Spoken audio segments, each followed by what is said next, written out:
Hey everybody, I just wanted to walk you guys through some notes and then also walk you guys through your next assignment. I did post the notes beginning of the week, and here are the little bit that I wanted to go through. The different types of taxes. We have four different types. First one is tax on purchases. This type of tax you guys have been used to probably since you're itty bitty. You guys have been paying this type of tax for a long time. Um, so just tax on purchases. You guys walk into Walmart. You guys buy a toy for someone else. You pay tax on it. You go and buy clothes. You pay taxes on it. So that one's very common. Another type of sales tax right here is excise tax. That's on a specific good or service. So each time that you fill up your vehicle with gasoline, diesel fuel, whatever, you have excise tax to pay, which is included with gasoline. So right there's your first type of taxes on purchases. Second one is tax on property. You guys probably aren't too familiar with this. It'd be more your parents or guardians, especially the ones that have that own property. So real estate property is a major source of income for local government. So if you break down the government, the local government, their main source of income is property tax. If you look at the federal government, their main source is personal income tax. Okay, so when I ask what is a major source of local government, you should be able to tell me that it is property tax because it is. If you guys think back, Beatrice 6, the lawsuit that's here in Gage County, what sort of tax did the county raise to primarily pay for this debt? Okay, if you take a look at it, property tax did increase quite a bit. So right there's your second type of tax. Your third type of tax is taxes on wealth. Okay, so this is your estate tax and inheritance tax. Another type of tax that falls under this is gift tax. Right there. Gift tax is collected on money or property valued at more than $11,000 given by one person. Okay, so let's just say I bought a brand new car and gave it to you, and it was worth, let's just say, $15,000. With it being over $11,000 and I gave you that car, I would then there'd be gift tax that is associated with that.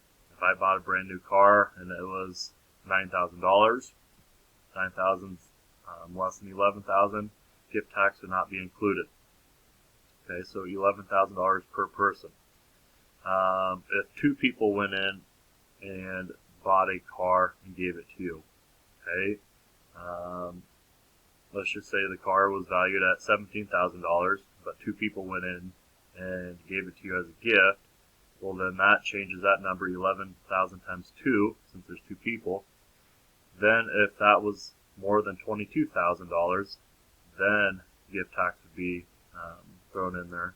But since it's two people and it's less than $22,000, then gift tax would not be included. Something else that falls under here is lottery tax.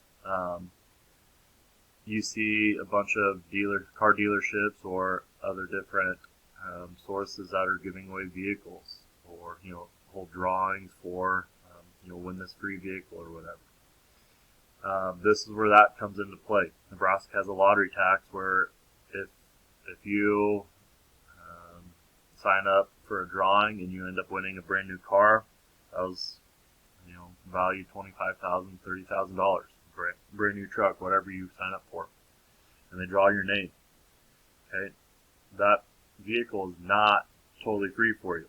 Okay, some things that you have to keep in mind: if your name was ever drawn for that, you then have lottery tax to pay.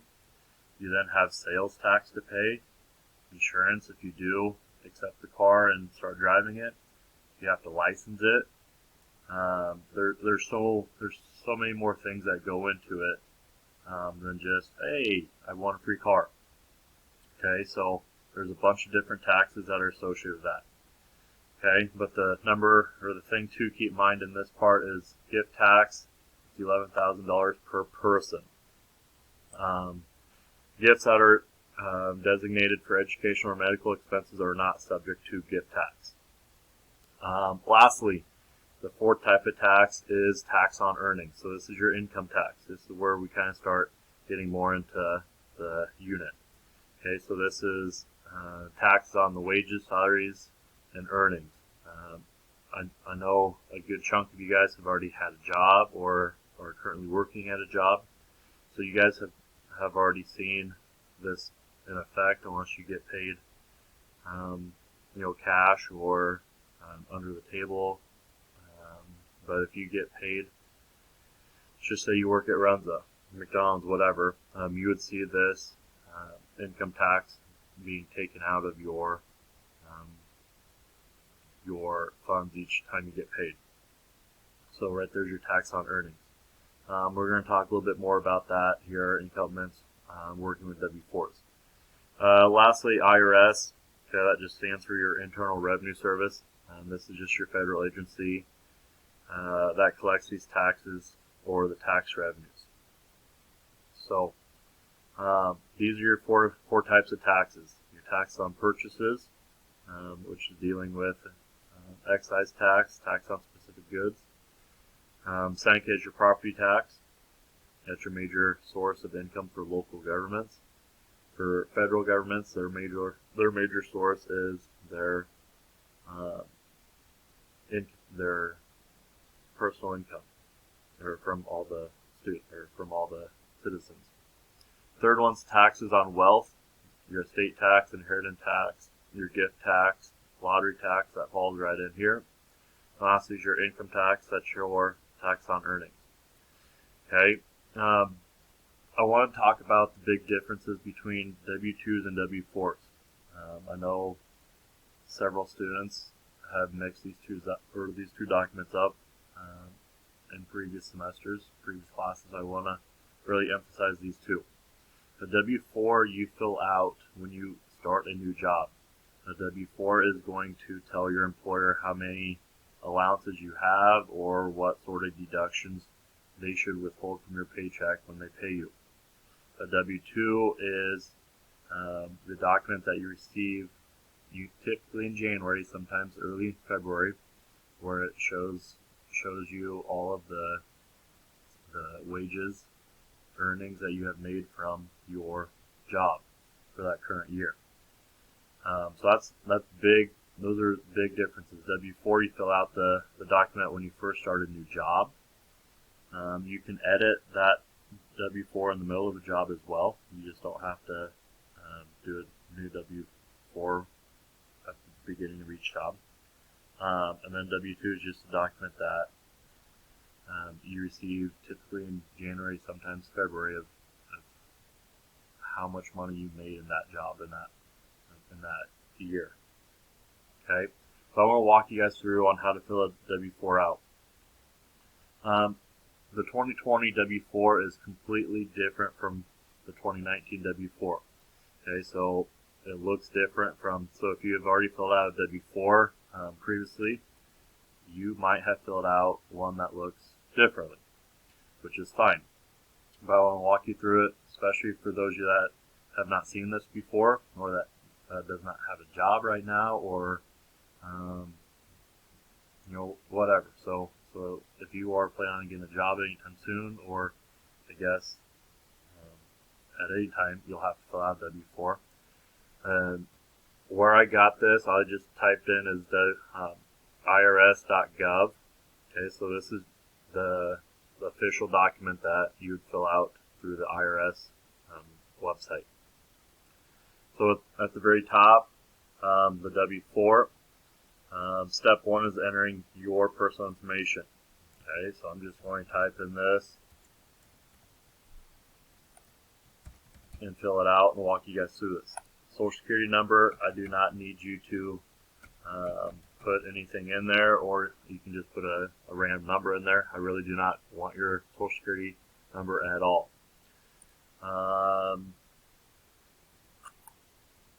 Your address and your city, state, go ahead and fill that out. I'm just going to put the school's address.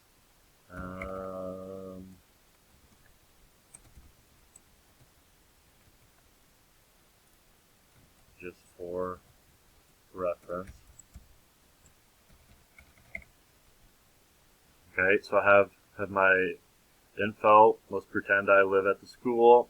Beatrice, Nebraska 68310. Okay, so go ahead. Obviously, on a real W-4, this will be all of your real personal information. You are single. I don't think any of you guys are all married. Okay, so click on the box that says single. Step 2. Okay, so most of you guys do not have more than one job, or you don't have a spouse that works. So step 2 you can skip at the moment. Step 3 is where you claim dependents. So that if you have any children, or if you were financially responsible for parents, grandparents, someone else, this is what that would look like. So if you did have a child, multiply the number of qualifying children that are under the age of 17 by 2,000. So if I had 3 children, I'd take 3 times 2,000, and I'd put 6,000 there. If I had 1 child, 1 times 2,000, and I'd put 2,000 there. Okay, if you do not have a child, you leave that blank. Okay, so if I had 1 child, I'd put that there, then I'd put 2,000 there because I'm bringing that down as a subtotal. Okay, I'm guessing a lot of you guys do not have children. Okay, so, or you're not financially responsible for other people. Okay, so if you don't have any children, or you do not worry about supporting other individuals, this section is blank as well. Okay, so section 2 is blank for you. A lot of you guys, if not all of you guys, will have step 3 that is going to be blank. And then step 4, other income that are not from jobs.